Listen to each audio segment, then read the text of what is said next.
Hello, I'm Nate. Now I would like to show you some features of our smart fridge. It's energy control. This feature we are able to save some energy. Our back-end server collect energy.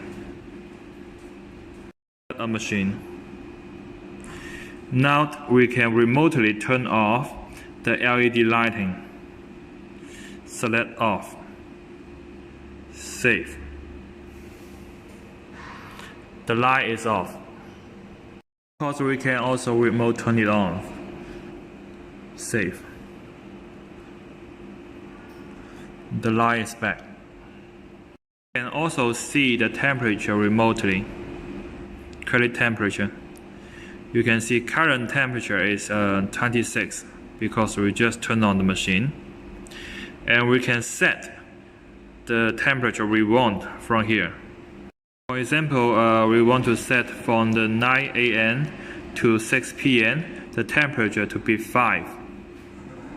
The setting and submit. You can also remotely turn the compressor off. Just click off. The compressor stop working. Also remotely turned the cooling system on. It will be working again. Selecting the electricity meter, we are able to see daily energy consumption.